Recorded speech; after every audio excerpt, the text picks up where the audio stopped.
Graça e paz do nosso Senhor e Salvador Jesus Cristo, amém? É muito bom estar com vocês hoje no domingo, dia do Senhor, para logo de manhã estarmos aqui louvando a Deus, refletindo acerca da sua palavra. Nós temos falado a respeito do que é uma igreja saudável, talvez alguns dos conceitos que a gente já tem conversado aqui sejam coisas que talvez vocês até mesmo já sabiam, mas é muito importante nós recordarmos aquilo que nós já sabemos, porque muitas vezes a gente sabe, mas não tem praticado tanto, ou precisa desenvolver um pouco mais. Hoje nós vamos fazer mais uma vez isso, nós vamos trazer à memória coisas que são muito importantes, ensinos que são preciosos, exemplos que são preciosos para todos nós, que talvez a gente até conheça, a gente até saiba, mas eu queria que cada um de nós refletisse a respeito de si mesmo, à luz daquilo que nós vamos considerar nas Escrituras, que cada um observe, eu, como membro desta igreja, como eu tenho vivenciado sobre cada um desses aspectos que o pastor está apresentando aqui hoje. Cada um de nós venha refletir e pense, por exemplo, como eu posso melhorar em cada um desses aspectos, como eu posso me desenvolver em cada um deles, certo? Eu peço que você abra a sua Bíblia em Atos capítulo 2, versículo 42.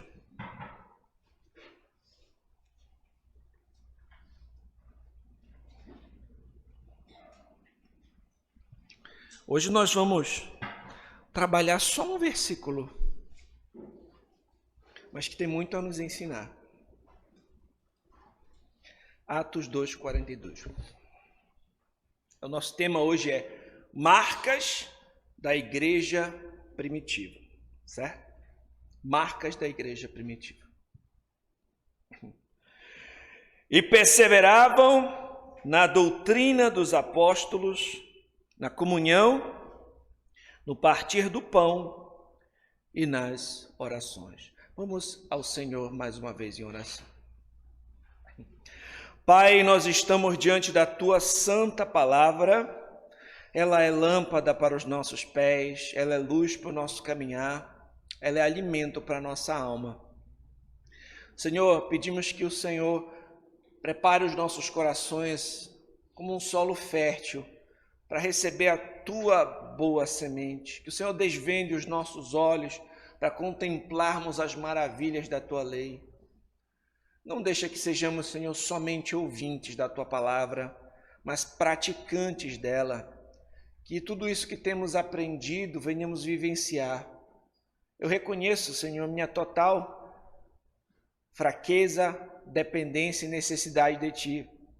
E eu te peço, Senhor, tem misericórdia de mim e usa-me como instrumento para expor a Tua palavra com fidelidade para a Tua igreja que aqui se reúne.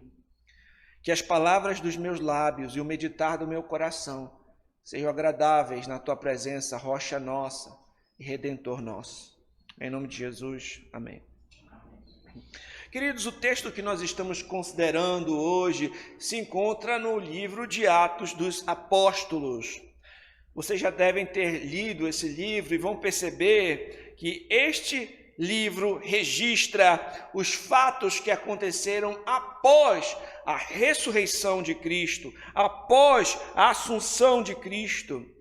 O registro bíblico relata o avanço da grande comissão que fora dada por Cristo. Vocês lembram no final ali de Mateus, quando Jesus diz: toda autoridade me foi dada nos céus e na terra. Vão, portanto, e façam discípulos de todas as nações, batizando-os em nome do Pai, do Filho e do Espírito Santo. Então agora nós somos informados do avanço dessa grande comissão na história. No livro de Atos, logo nos seus primeiros capítulos, nós notamos ali um relato sobre o derramamento do Espírito Santo no dia de Pentecostes. Nós consideramos a poderosa pregação do Evangelho proclamada pelo apóstolo Pedro, que, pela graça de Deus, levou muitas pessoas ao arrependimento e à fé em Cristo e, em seguida, ao batismo também nas águas. Meus irmãos, as Escrituras nos informam nesse livro que houve um acréscimo de quase 3.000 pessoas naquele dia. E após isso, nós somos informados, chegamos aqui no verso 42, e somos informados sobre como viviam aqueles primeiros convertidos. Portanto, meus irmãos, no livro de Atos dos Apóstolos, nós temos um retrato da igreja primitiva. Tente imaginar, imagine, como viviam aqueles primeiros cristãos à luz daquele texto que nós lemos aqui. Tente visualizar isso, aqueles irmãos reunindo-se, perseverando na doutrina dos apóstolos, na comunhão, no partir do pão e nas orações. Tente observar como eles viviam, visualizar isso. Porque esse livro descreve, queridos, a beleza da igreja crescendo, se desenvolvendo e dando ali os seus primeiros passos nessa história, nessa etapa da história da redenção. E no texto que nós lemos aqui, o versículo 42, nós encontramos um resumo de marcas características da vida daquela igreja. Nós vamos observar 4 marcas importantes que aquela comunidade praticava. A igreja primitiva perseverava em 4 pontos observados nesse texto aqui: na doutrina dos apóstolos, na comunhão, no partir do pão e nas orações. Nós vamos observar esses 4 pontos como desenvolvimento deste sermão. Meus irmãos, é certo que a igreja ainda se desenvolveria. Aqui a gente está, ali bem no início. A igreja ia amadurecer em outros aspectos mais para frente. Por exemplo, posteriormente aconteceria o estabelecimento dos presbíteros, dos diáconos da igreja. A igreja teria que se organizar em concílios para resolver questões sobre assuntos pontuais, sobre assuntos específicos. A igreja iria se organizar e se desenvolver. Entretanto, essas 4 marcas que nós consideramos aqui na igreja são marcas essenciais. Ou seja, em algum nível, essas marcas devem fazer parte de toda e qualquer igreja saudável, em qualquer tempo, contexto e época. Sendo assim, nós vamos refletir sobre esses assuntos e examinar as nossas vidas, e vamos examinar essa igreja local à luz destes pontos, E que o retorno a esses assuntos que eu já falei, que provavelmente cada um de vocês já conhece, leve cada um de nós a cultivar e a desenvolver ainda mais essas marcas na vida desta igreja aqui, certo? É isso o nosso propósito hoje. Então, tendo feito essa introdução, vamos considerar cada uma dessas marcas. Em primeiro lugar, nos é dito que eles perseveravam, ou seja, eles continuavam firmemente, perseverando na doutrina dos apóstolos. Os primeiros convertidos estavam continuamente se dedicando ao ensino dos apóstolos. Eles buscavam os apóstolos constantemente para receberem instrução sobre o Evangelho de Cristo, como o Senhor já havia lhe ordenado, lhe orientado, quando nós lemos ali na grande comissão, que os discípulos tinham que fazer discípulos, batizar e ensinar todas as coisas que o Senhor havia instruído. Então, aqueles crentes estavam ali desejosos de ter cada vez mais um conhecimento do Senhor, querer aprender mais a respeito do Evangelho do Senhor, crescer na graça e no conhecimento. E aqui eu já queria parar e fazer uma reflexão. Será que eu e você temos esse desejo esse zelo por querer conhecer mais a vontade do Senhor? Será que a nossa alegria está em meditar na lei do Senhor? Como a gente vê no Salmo 1, bem-aventurado é o homem que não anda no conselho dos ímpios, não se detém no caminho dos pecadores, nem se assenta na roda dos escarnecedores. Antes, o seu prazer está onde? Na lei do Senhor. Na sua lei medita dia e noite. É o seu prazer, é o seu deleite. É uma alegria para o crente se colocar, né, diante da palavra de Deus, querer conhecer mais o Senhor, a sua vontade, os seus atributos, o seu caráter, o seu plano. Você tem essa sede de querer conhecer o Senhor. A sua alma anseia pelo Senhor. Você quer crescer em comunhão com Deus. Você quer crescer em conhecimento da palavra do Senhor. Esses irmãos tinham essa sede. Eles continuamente perseveravam ali, né, no ensino, na doutrina dos apóstolos. John MacArthur, comentando esse texto, diz o seguinte: o conteúdo fundamental para o crescimento espiritual e amadurecimento do crente é a Escritura, a verdade revelada de Deus que os apóstolos receberam e ensinaram. Hoje, nos nossos dias, nós já temos todo esse registro do ensino dos apóstolos que eles receberam de Cristo, registrados nas sagradas letras, nas sagradas escrituras. Nós também podemos perseverar nesse ensino fiel. Meus irmãos, quanto nós valorizamos a palavra de Deus? Será que as nossas Bíblias não estão ali encostadas e a gente só pega para vir para a igreja, para abrir no culto? Será que a gente valoriza, né, a palavra de Deus? A gente valoriza essa possibilidade que nós temos de abrir e ler as Escrituras? Alguns de nós têm Bíblias até mesmo, né, em linguagem mais simples, outros em uma linguagem, né, com notas de estudo, né? A gente tem tanta essa possibilidade de ir até as Escrituras. Será que a gente valoriza isso? Né? Assim como todo dia nós necessitamos, meus irmãos, do alimento físico para nutrir os nossos corpos, nós precisamos também diariamente da nutrição espiritual que vem por meio das Escrituras, vem por meio da palavra de Deus, de ler, meditar e refletir a respeito da palavra de Deus. O pão de ontem não nos sacia hoje, a gente precisa de novo se alimentar, né? Nós precisamos continuamente nos alimentarmos, assim também nós continuamente precisamos do alimento espiritual que vem por meio da palavra. Nós precisamos nos expor também a ouvir as Escrituras, por exemplo, aqui na igreja, na escola bíblica dominical.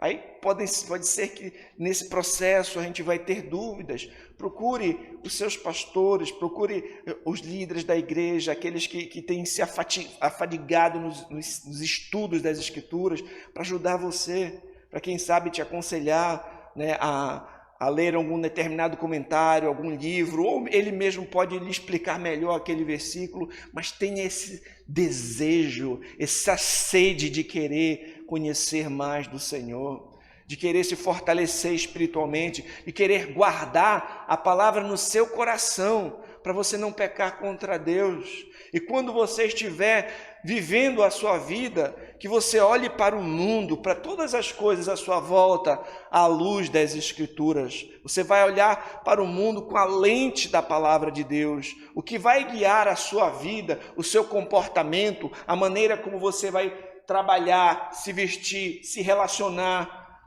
observar o mundo, observar todas as coisas à sua volta. Não vai ser guiada simplesmente pelos filmes, pelas novelas, pelos jornais, mas pela palavra de Deus. Você vai observar tudo com a lente das Escrituras. Isso é mais sábio de se fazer, meus irmãos. Meus irmãos, quando nós falamos a respeito de perseverar na doutrina dos apóstolos, também é interessante notar como os apóstolos, os discípulos de Cristo, perseveraram em ensinar também esta doutrina, em transmitir essa doutrina, meus irmãos. Se a gente observar, por exemplo, o livro de Atos, no capítulo 5, no verso 40, Atos 5, 40. Isso aqui são os discípulos de Cristo pregando o evangelho diante de uma perseguição. Observe. Chamando os apóstolos, açoitaram-nos e ordenando-lhe que não falassem o nome de Jesus, os soltaram. E eles se retiraram do sinédrio, regozijando-se por terem sido considerados dignos de sofrer afrontas por esse nome. E todos os dias, no templo e de casa em casa, não cessavam de ensinar e de pregar Jesus, o Cristo. Observe isso. Que coragem, que perseverança também em transmitir o Evangelho, de transmitir a sã doutrina, de transmitir a mensagem de salvação pela graça mediante a fé em Cristo. Imagine só, eles estavam pregando, eles foram pegos, foram açoitados, eles apanharam por conta disso. E disseram, não falem mais nesse nome, acabem com essa pregação, não queremos mais ouvir vocês falando essas coisas. E quando eles saíram de lá, imagina um olhando para o outro, regozijando, porque tinham sido considerados dignos de sofrer afrontas por causa desse nome. E o que eles passaram a fazer? Se esconder? Não, passaram a pregar ainda mais, diariamente, de casa em casa, onde eles iam, estavam ali proclamando o Evangelho com coragem, sabendo que essa mensagem vale cada sofrimento que eles vão ter, cada insulto, cada dificuldade, vale a pena porque é a verdade, porque é o caminho da salvação, é o caminho da vida eterna, vale a pena sofrer afrontas por esse nome. E eu pergunto, será que nós estamos dispostos a isso? Será que a gente às vezes não se vergonha por qualquer coisa e já não fala do Senhor para os outros, não é? Quais são os assuntos das nossas conversas? Será que nós temos compartilhado o Evangelho com outras pessoas? Qual foi a última vez que você simplesmente convidou um amigo, um colega de trabalho, né, um visitante para vir à igreja? Você tem essa ousadia, essa coragem de falar de Cristo para outros? Ou você sente vergonha? Meus irmãos, esses servos de Deus, eles estavam dispostos a ser insultados. Eles estavam dispostos até mesmo a sofrer e até mesmo a morrer para proclamar esse evangelho. O apóstolo Paulo, numa certa ocasião, vai dizer o seguinte, algo mais ou menos assim, né? Eu não dou valor à minha própria vida, o importante é que eu termine a missão e complete o trabalho que o Senhor Jesus me deu para fazer. E a missão é essa, anunciar as boas novas da graça de Deus. Mais importante, até mesmo ele tinha a consideração de que mais importante até mesmo do que a sua própria vida era a sua missão. E esses homens, eles entregaram tudo para servir a Cristo. Eles se deixaram gastar, eles perderam o mundo para ganhar a vida verdadeira, né? Eles buscavam tesouros no reino dos céus. E eu pergunto, será que nós temos essa disposição de falar de Cristo para outros, de se preocupar com a grande comissão, de transmitir o Evangelho para outras pessoas, meus irmãos? Se você observar no livro de Atos, você vai observar vários servos de Deus demonstrando essa ousadia, esse amor pela palavra, esse amor pelo Evangelho. É só você lembrar de Estevão, por exemplo. Vocês lembram? Quantos já leram o livro de Atos para eu ter uma noção? Vamos ler os outros também. Estevão, meus irmãos, ele, na sua defesa, quando ele também é pego, acusado falsamente, ele vai mostrar ao longo das Escrituras, ele mostra que tem um profundo conhecimento das Escrituras, ele vai mostrando como os profetas foram perseguidos, como perseguiram os servos de Deus no passado e como estavam fazendo aquilo ali naquele momento. E ele, diante dos seus algozes, né? Ele ora por eles e ele olha para o céu e ele contempla a glória de Deus e Cristo. Então ele é apedrejado, ele é morto e vai encontrar-se com o Senhor na glória. A gente vê a coragem desses homens, desses servos de Deus, meus irmãos. E a gente vê os irmãos se envolvendo na obra, pregação de Filipe. Nós vamos ver Paulo sendo preso e pregando em prisões. Nós vamos ver pregação de Apolo e muitos outros servos de Deus ali no livro de Atos. Que o exemplo desses irmãos da igreja primitiva também venha despertar-nos hoje. Venha despertar essa igreja a amar a palavra de Deus, a amar o ensino fiel, a amar compartilhar o evangelho com outros, a amar falar a respeito de Cristo para outras pessoas. Meus irmãos, pense como você, no seu contexto, pode compartilhar o evangelho também com outras pessoas. Talvez você pode dar uma Bíblia de presente para alguém. Talvez você pode convidar uma pessoa para vir aqui à igreja. Talvez você pode conversar, marcar um cafezinho e conversar com uma pessoa. Talvez você pode também fazer um estudo bíblico. Vamos ler a Bíblia juntos? Talvez você tenha um parente, uma tia, um amigo que aceita fazer um estudo bíblico, ler a Bíblia junto com você. E aí vocês podem ter um momento de oração e conversar a respeito daquilo que foi lido, né? Ou você talvez tenha vergonha de falar, você é uma pessoa meio tímida, não se sente muito segura. Mas então o que você faz? Você prepara a reunião, faz ali um pãozinho de queijo com café, convida o irmão Eliseu para falar lá com seus amigos, né? Deixa que ele conduz o estudo, mas faça alguma coisa, se envolva, participe, ame a palavra de Deus. Sabe, leia bons livros que te ajudem na edificação. Tenha contato com aqueles irmãos que têm mais conhecimento para te ajudar a tirar as suas dúvidas. Os pastores da sua igreja, aqueles irmãos perseveravam na doutrina dos apóstolos. Eles amavam, eles queriam conhecer e eles queriam transmitir para outros com fidelidade aquelas verdades. E que essa igreja aqui faça isso. Que você faça isso. Se você não está lendo a sua Bíblia, volte a ler, passe a ler. Peça orientações, pastor, de onde é que eu começo? Como é que eu faço? Qual é a melhor versão? Procure ajuda, mas não fique fora dessa. Participe, se envolva, tenha esse zelo, persevere. Participe dos cultos, das reuniões da igreja. Poxa, é a escola bíblica dominical, eu vou poder aprender mais do Senhor, eu vou estar lá presente. Eu vou fazer questão, vou me organizar até mesmo no dia anterior para participar, porque isso é importante. Eu vou estar nos cultos ali, vai ser um privilégio, um deleite para mim meditar na palavra do Senhor. E eu pergunto a você hoje, será que temos nos dedicado em perseverar no ensino fiel? O quão importante é para você? Cada um pergunte para mim a sã doutrina. Quanto tempo eu tenho dedicado em conhecer o Senhor? O Evangelho é para mim algo precioso, ao qual eu me empenho em transmitir aos outros.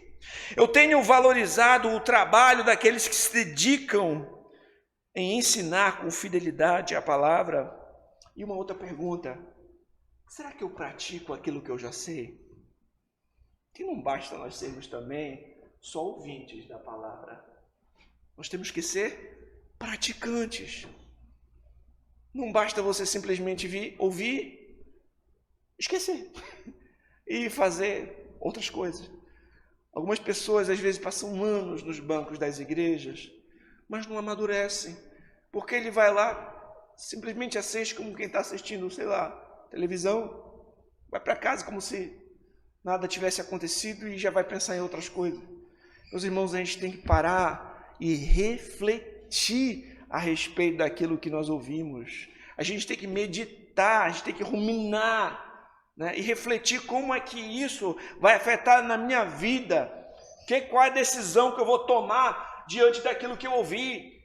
Porque senão você vai passar anos sem crescer. A pessoa às vezes está no culto, mas está com a cabeça no jogo do Palmeiras, né? Será que você está pensando de fato na sua vida? Você está pensando de fato a respeito da palavra? Você está deixando a palavra de Deus te confrontar? Qual é a decisão que você vai tomar à luz disso que você está ouvindo? Entendeu? Não basta a gente ser só ouvinte, a gente tem que praticar. Pense, por exemplo, hoje aqui, poxa, com quem eu vou compartilhar a palavra? Já pensa uma pessoa para você começar a orar. Quem sabe, às vezes, é uma pessoa até dentro da sua casa, ou na sua vizinhança, ou no trabalho. Pensa e já pensa em algo prático. O que eu vou fazer? Hoje acho que eu vou começar a orar pela conversão do fulano, do meu colega de trabalho. Nas oportunidades que ele me der, eu vou falar de Jesus. Quando ele quiser conversar, eu vou me disponibilizar para conversar. Eu vou, quem sabe, abrir a porta da minha casa, né, para receber alguém, conversar a respeito da palavra de Deus. Eu vou convidar alguém para vir para a igreja. Pense no seu contexto, na sua vida. O que você vai fazer à luz disso? Pense como você pode aproveitar melhor os cultos e as reuniões da sua igreja. Se você tem negligenciado, pense em arrepender-se disso e começar a se envolver mais. Não seja só uma pessoa que ouve, mas que pratica, que vive. Que eu não venha lá de Belém parar para vir falar aqui um monte de coisa. Deixa, esqueceu. Como se não fosse nada. Não, pense de fato que essas coisas que você está ouvindo, à luz da palavra de Deus, venham refletir em mudança. A gente não pode ser apático, sabe? Tem umas pessoas que a gente às vezes fala, a pessoa não toma nenhuma atitude, ela só escuta, concorda, mas não faz nada, não muda. Pense o que você vai fazer na prática para a edificação dessa igreja, para a glória de Deus, para o seu crescimento espiritual, para alcançar outras pessoas para Jesus.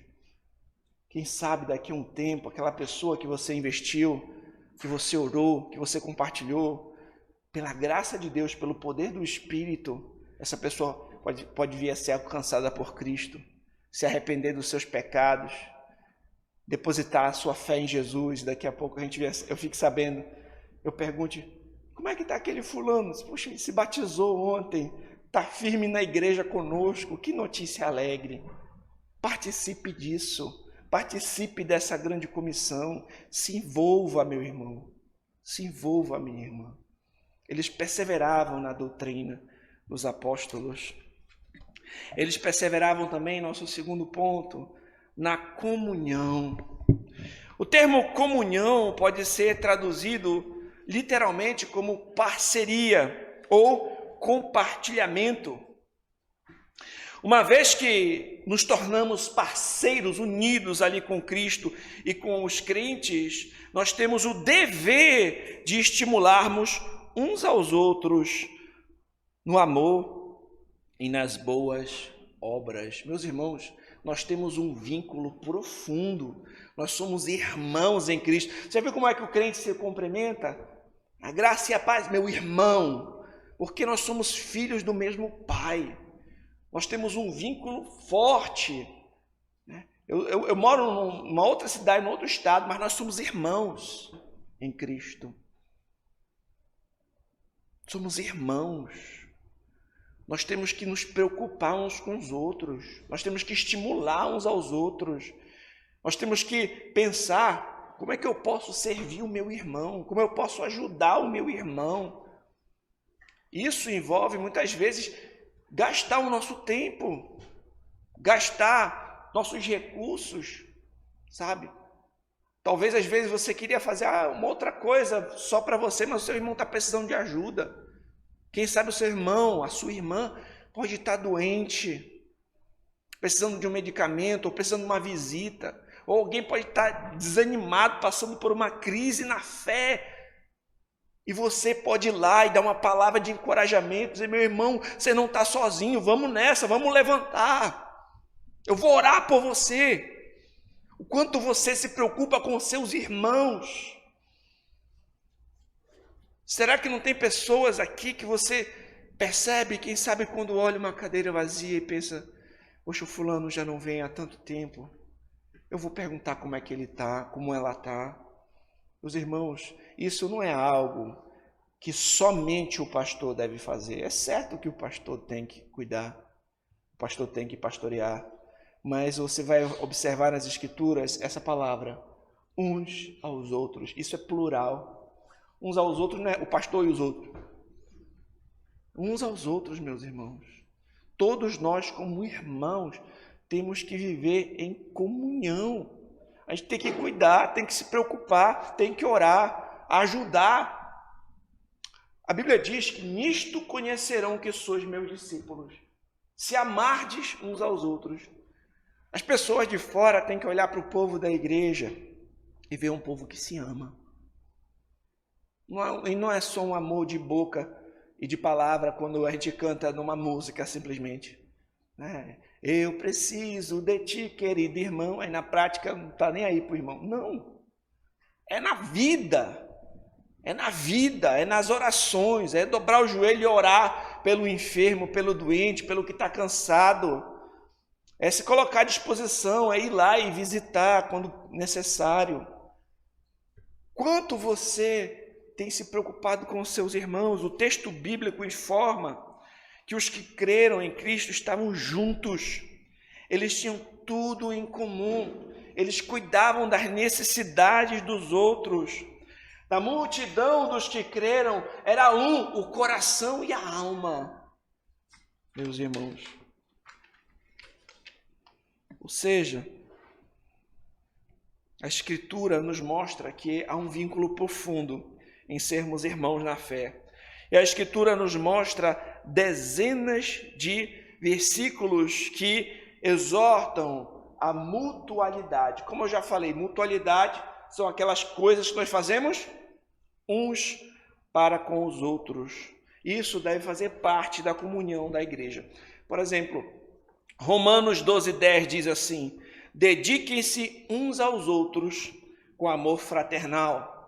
Gálatas 5:13, sirvam uns aos outros mediante o amor. 1 Tessalonicenses 4:9, os ameis uns aos outros. Hebreus 3:13, encorajem-se uns aos outros todos os dias. Hebreus 10:24, consideremos uns aos outros para incentivar-nos ao amor e às boas obras. 1 Pedro 4:9, sejam mutuamente hospitaleiros. E teriam outros e outros versículos que falam disso.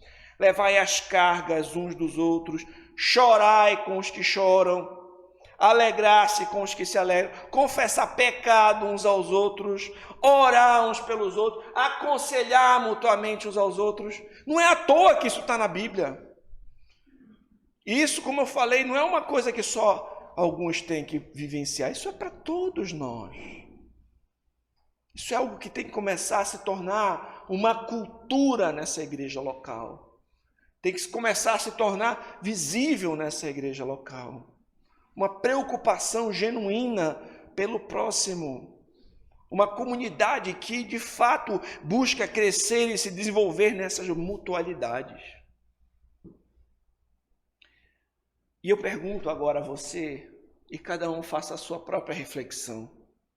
O quanto dessa intensa comunhão, orientada pelas Escrituras, é vivenciada na prática nessa igreja? Quanto nós estamos dispostos e interessados a servir intencionalmente o nosso próximo?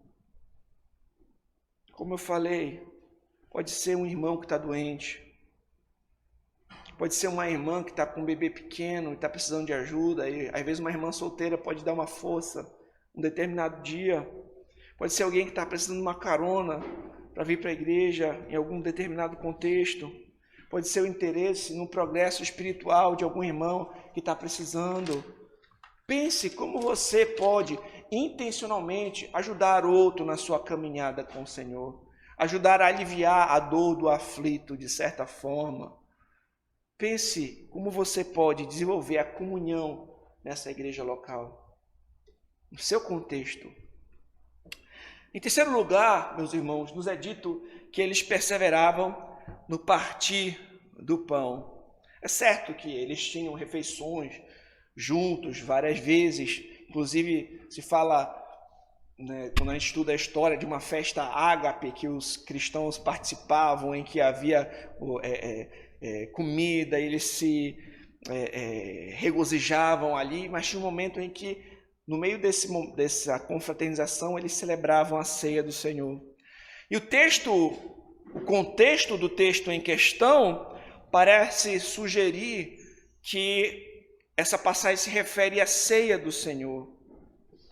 E é notável também, quando a gente vê num outro texto do livro de Atos, o texto de Atos 20, verso 7, afirma o seguinte, que no primeiro dia da semana, estando nós reunidos com o fim de partir o pão, Paulo, que devia seguir viagem no dia imediato, exortava-os e prolongou o discurso até a meia-noite. Nós vemos aqui esse hábito da igreja primitiva. Eles começaram a se reunir no primeiro dia da semana, com o fim de partir o pão, e ali tinha uma pregação que Paulo estava fazendo. Aquilo ali são elementos que nós encontramos no culto. O povo reunido ali no domingo, refere-se ao primeiro dia da semana, e os cristãos se reuniam para a celebração da ceia, seguida pela refeição comunitária, seguindo, meus irmãos, a ordenança do nosso Senhor Jesus Cristo. Os cristãos perseveravam no partir do pão, ou seja, eles relembravam por meio dessa ordenança o Evangelho de Cristo, e eles anunciavam a sua vinda, e eram nutridos espiritualmente por meio desta ordenança. Meus irmãos, como nós já temos estudado aqui, o Senhor Jesus Cristo deixou duas ordenanças, o batismo e a ceia do Senhor. A ceia do Senhor traz à memória o sacrifício do nosso Senhor Jesus Cristo. O pão representa o corpo de Cristo que foi moído na cruz do Calvário, e o vinho representa o sangue de Cristo que nos lava de todo pecado, o sangue da nova aliança. Nós precisamos valorizar essa solene ordenança. É um momento em que nós examinamos a nós mesmos, a nossa caminhada, que nós observamos como temos vivido, lembramos, trazemos à memória o que Cristo fez por nós, pensamos como nós temos nos relacionado para com os nossos irmãos, anunciamos a segunda vinda do Senhor. Nós pedimos perdão pelos nossos pecados e também participamos daquela ordenança em comunidade.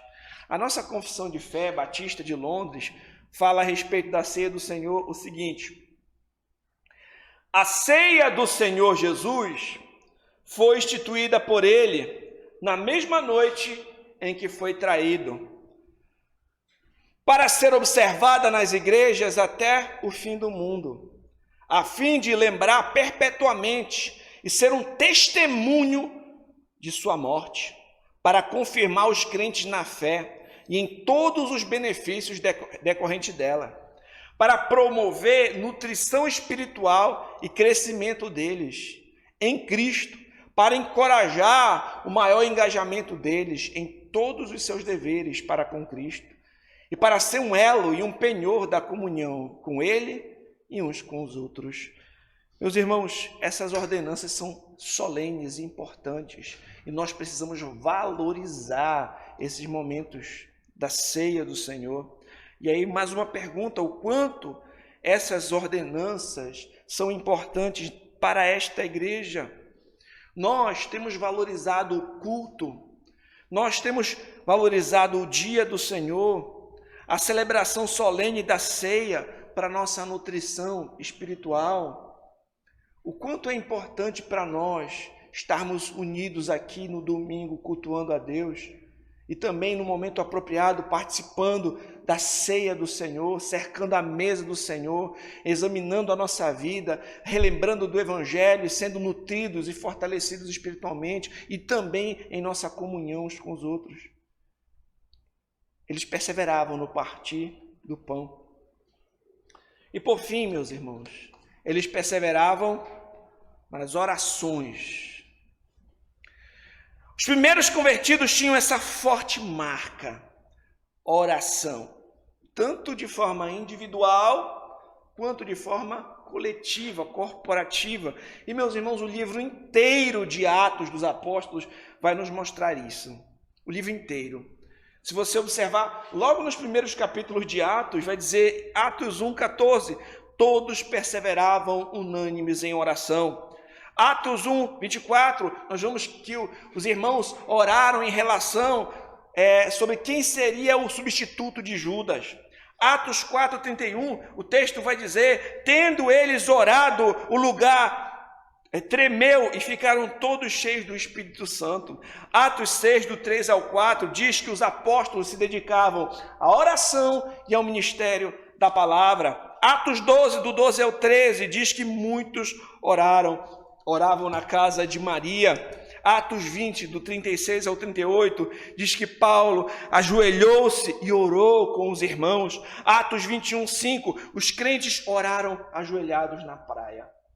Esses são só alguns exemplos que eu pesquisei para trazer para vocês algumas referências apenas para mostrar como a oração era importante para esses irmãos.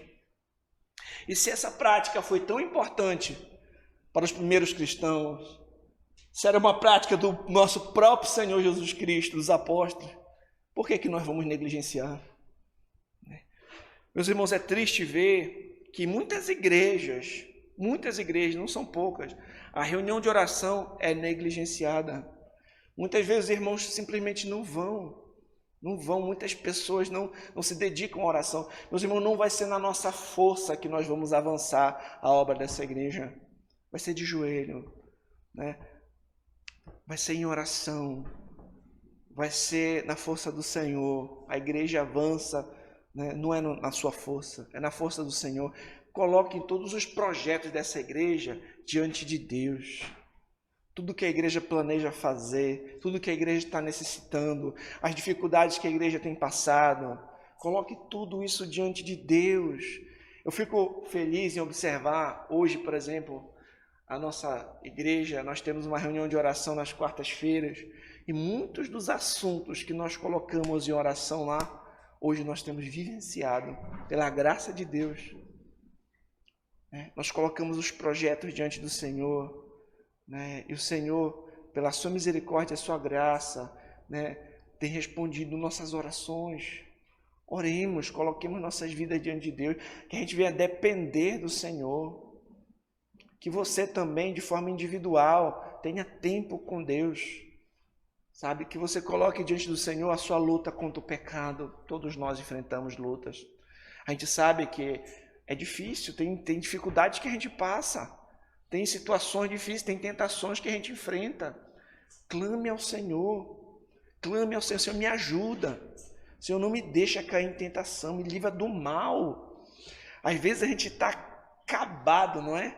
Tem situações assim que deixam a gente sabe, fica angustiado, preocupado.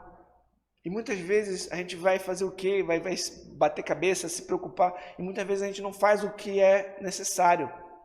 Redobrar o joelho e orar. Teve uma situação que eu estava assim, muito, muito mal. Assim, angustiado, cheio de problema na cabeça. Fechei a porta do quarto, ajoelhei, fui chorar diante de Deus e colocar toda aquela situação diante do Senhor. É impressionante a maneira como eu saí de lá, em paz. Porque a paz de Deus, que excede todo o entendimento, vai guardar a nossa mente e o nosso coração em Cristo, quando a gente confia nele. Mesmo que as circunstâncias estejam adversas, a gente sabe que é o Senhor que está no controle. Então ore, coloca diante do Senhor a oração, tanto individualmente as suas questões, quanto ore pelos seus irmãos também. A gente tem que orar até pelos que nos perseguem. A gente tem que orar até pelos inimigos. Meus irmãos, você tem vida de oração? Você tem comunhão com Deus? Né? Não pode ser só também o estudo da palavra sem oração. São como duas asas de um avião. Né? As duas coisas são necessárias. A gente tem que meditar na palavra, mas a gente tem que orar. Tem que orar, tem que ter vida de oração. E a igreja tem que orar. A igreja precisa orar, a igreja vai avançar em oração. Eu já li para vocês e vou ler mais uma vez a frase de Charles Spurgeon. Ele disse: em geral, jamais veremos muita melhoria em nossas igrejas enquanto a reunião de oração não ocupar o lugar mais elevado na estima dos crentes. Enquanto não for importante para nós orarmos, como é que a gente vai esperar avançar? Não é na sua força, meu irmão, é na força do Senhor. que essa igreja vai avançar. Orem pelos projetos, pelos problemas, pelas circunstâncias, pela liderança, certo? Pelas reuniões, pelos cultos, pela programação, pelos doentes. Orem por tudo isso. Tenham esse hábito de se reunir para orar. O quanto a oração tem sido central na vida dessa igreja. O quanto a oração tem sido importante na sua vida. Em sua devoção pessoal. Em sua adoração, simplesmente. Em sua gratidão. Dentro de casa, os seus filhos vão observar tudo.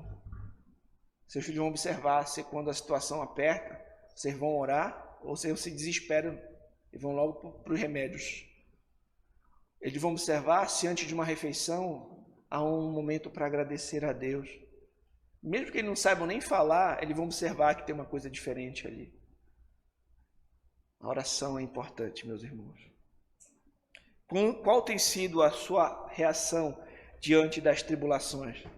Desespero ou dependência? Pense nisso.